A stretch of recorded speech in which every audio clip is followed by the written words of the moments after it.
queridos televidentes, bienvenidos a esta sección. El día de hoy les vamos a hablar sobre la Segunda Guerra Mundial y me di la tarea de consultar a algunos historiadores que nos puedan aportar algunos de los temas más relevantes de esta. Antes de ir con los historiadores, salí a las calles a preguntar qué tanto saben los jóvenes acerca de este tema de la Segunda Guerra. ¿Cuáles superpotencias emergieron de la Segunda Guerra Mundial? Opción A, Estados Unidos y la Unión Soviética. Opción B, Japón y Rusia. Opción C, México y Estados Unidos. Japón y Rusia. ¿En qué año entra México a la guerra? A, 1938. B, 1942. C, 1940. 1940. ¿En qué fecha terminó la guerra en Europa? Opción A, 8 de mayo de 1945.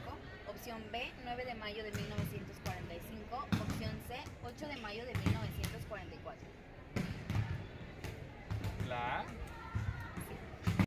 ¿Qué país usó por primera vez bombas atómicas? Opción A, Japón. Opción B, Estados Unidos. Opción C, Rusia. Estados Unidos. ¿En qué año entra México a la guerra? A, 1938. B, 1942. C, 1940. 1940. Comenzaré dándoles un breve resumen sobre los antecedentes de esta. Un poco sobre los antecedentes de la Segunda Guerra Mundial. Hay que ver que al finalizar la Primera Guerra Mundial ya se perfilaban dos bandos que iban a enfrentarse. Unos eran conocidos como las potencias del eje, que eran controladas por Alemania, Italia y Japón, y otros eran los aliados, que eran Inglaterra y Francia. Poco después se unieron la Unión Soviética y los Estados Unidos. La Primera Guerra Mundial tuvo fin con el Tratado de Versalles en 1919, que le puso el fin de la guerra y la paz, pero dejaba muy mal plantado a Alemania porque se le impuso desproporcionadas compensaciones que debía pagar a los vencedores, desmilitarizarse casi por completo y perder miles de kilómetros de territorio.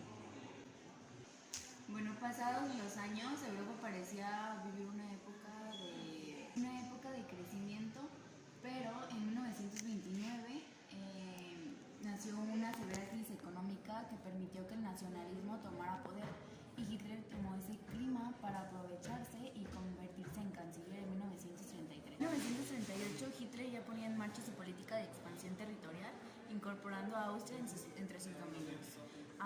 Para esto amenazó con desencadenar una segunda guerra, una guerra europea, a menos que los Sudetes, una zona fronteriza de Checoslovaquia con la mayoría de etnia alemana, cedieran a Alemania.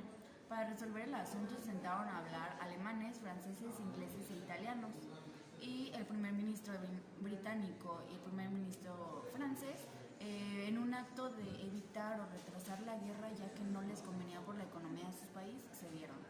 Pero al año siguiente Hitler no cumplió su palabra y ocupó el resto de Checoslovaquia. Esto después, para construir un gran imperio como tenía el ideal Hitler, en sus planes pasaban por la anexión también de Polonia, el cual era un país surgido del Tratado de Versalles. Sus tierras antes habían pertenecido a Alemania, Austria y Rusia, y a los polacos solo se les había conservado una franja de tierra llamado el Corredor de Danzig. Bueno, para 1939 el comunista Stalin y el anticomunista Hitler, dos líderes totalitarios, sorprendieron con el pacto de Ribbentrop-Molotov, un tratado germano-soviético de no agresión. Los dos enemigos firmaron no atacarse y dividirse el territorio de Polonia. Pero 9 días después el pacto de Hitler se rompió, ya que invadió la parte occidental de Polonia, y a las 3 semanas después los soviéticos se encontraban invadiendo la parte oriental. La invasión de Polonia hizo que por fin Inglaterra y Francia declararan la guerra a Alemania, estos atacando el 17 de septiembre después de que los alemanes atacaron. A continuación, el historiador Emanuel Coria nos hablará sobre el nacimiento del partido nazi. Bienvenidos a este segmento del noticiero llamado El nacimiento de un movimiento, en el que se analizan y se describen diferentes movimientos a través de la historia que han generado sucesos muy importantes en el mundo. Hoy hablaremos del partido nazi. Y bueno, más que nada, empecemos. Bajo el espectro del final de la Primera Guerra Mundial, en 1919, se formó el Partido Obrero Alemán. Ese año ingresó Adolf Hitler como miembro, asumiendo el rol de jefe de propaganda. Este partido se declaraba antisemita, nacionalista, antiliberal, anticomunista y antipacifista. Este se alimentaba de los temores de los alemanes ante la crisis que vivía el Estado. En 1920 se cambió el nombre a Partido Nacional Socialista Obrero Alemán. Este fue uno de los que manifestaba su descontento con la rendición de Alemania y la imposición de fuertes medidas compensatorias al país después de la Primera Guerra Mundial, lo cual provocó una reacción nacionalista en la población que no comprendía el resultado de la guerra. El nuevo régimen que se estableció después de la Primera Guerra Mundial tuvo que enfrentar problemas económicos, sociales y políticos. Esto incluyó levantamientos de distintos sectores políticos y la dificultad para establecer su autoridad. Entre los distintos intentos de golpe de Estado ocurrió uno en noviembre de 1923, liderado por Adolf Hitler, el cual acabó en la cárcel durante 9 meses debido al fallido intento. Durante este tiempo, él escribió su famosa obra Mi lucha. El partido fue aumentando su presencia en la política durante la década de 1920 con una votación mínima. Tras la crisis económica de 1929, el sistema político en Alemania se vio afectado de forma profunda.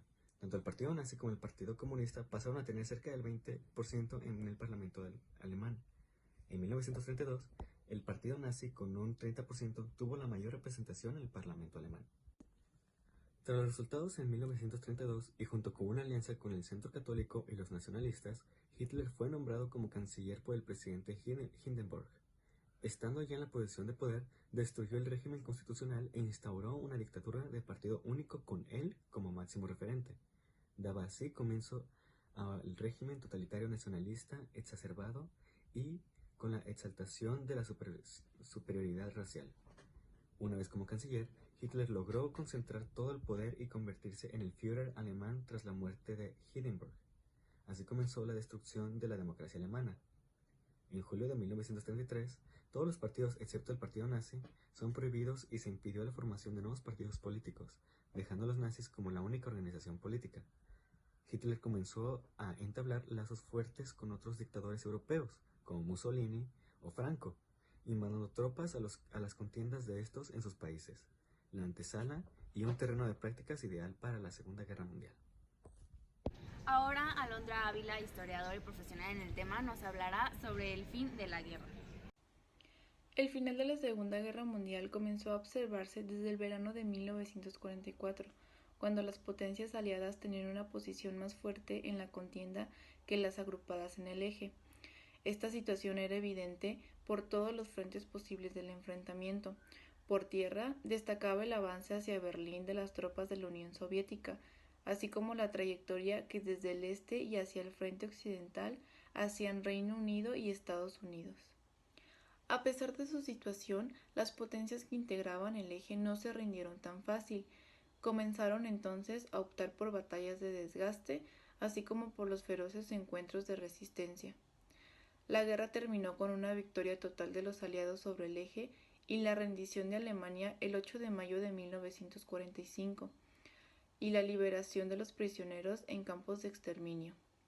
Para llegar a ese momento fue preciso que transcurrieran numerosas acciones, entre ellas las batallas de Stalingrado, Alamein y las Ardenas, las cuales sucedieron tras el éxito del desembarco de Normandía. Ante estos acontecimientos, Hitler ordenó la retirada de las tropas hacia el interior de Alemania, en un intento de salvaguardar su territorio inicial. Sin embargo, esto daba mayor cobertura a los aliados para avanzar hacia Berlín. La guerra en Europa terminó con la captura de Berlín por tropas soviéticas y polacas y la consiguiente rendición incondicional alemana. Ahora Antoine Solís nos hablará sobre las consecuencias de la guerra.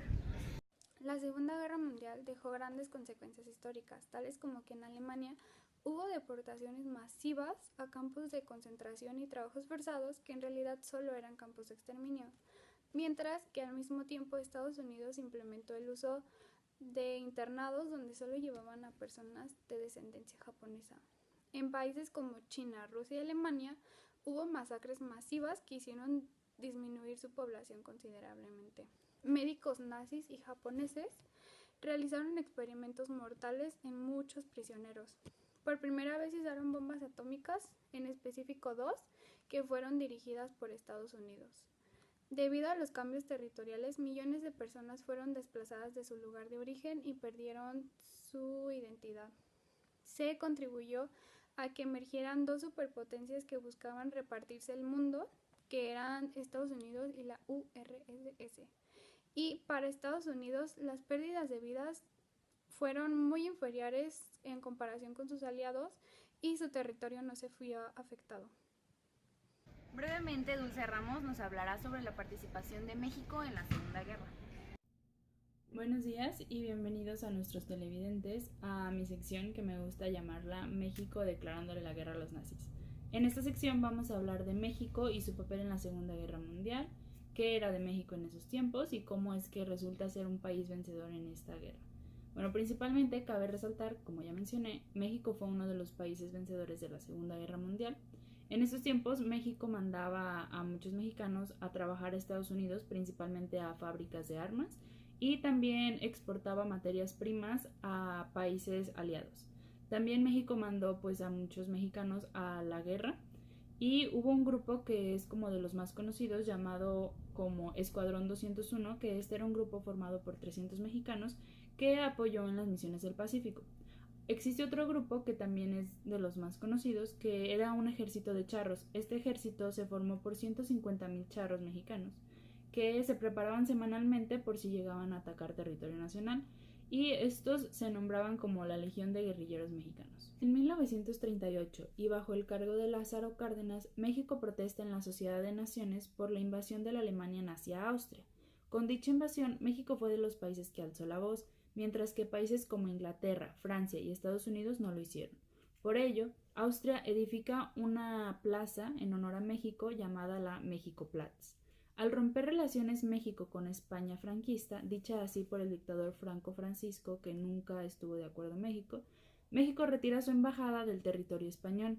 Al mismo tiempo, México tenía relaciones tensas con países fascistas, como Alemania, Japón e Italia, y también con países aliados por la expropiación petrolera, que hizo ruptura de las relaciones con el Reino Unido en 1938, y México sufre un bloqueo económico por parte de Estados Unidos. En 1942, México decide entrar a la guerra, ya que en mayo del mismo año los nazis atacaron a 2 barcos petroleros mexicanos. En este tiempo, México era vendedor de petróleo y uno de sus principales compradores era Estados Unidos. Por ello, los submarinos alemanes decidieron que era un blanco fácil los buques mercantes mexicanos. Entonces decidieron hundir a 2 de ellos. Con esto, Manuel Ávila Camacho decide unirse a los aliados y declarar la guerra. Después de dichos ataques, estos ataques continuaron, por lo que Estados Unidos intentó crear una base militar en Baja California, pero México no lo permitió. Por lo tanto, se le ordenó a Lázaro Cárdenas proteger las costas del Pacífico y atacar cualquier intento estadounidense de ocupar por la fuerza las tierras mexicanas. Ahora, dicho todo esto, es importante saber que la guerra combinó a México en muchos aspectos.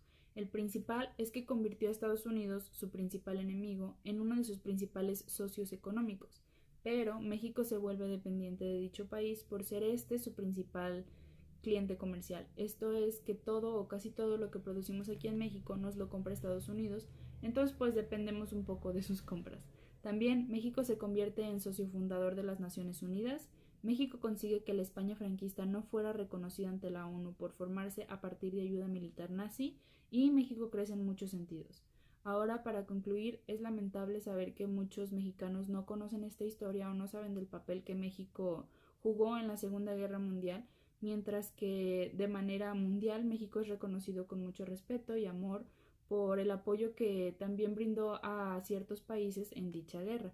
Por ejemplo, un dato interesante es que el gobierno estadounidense se formó, pues aparte de estadounidenses, por más de 250,000 mexicanos. Esto es que México ayudó a muchos países también en esta guerra y pues en México no es muy conocido.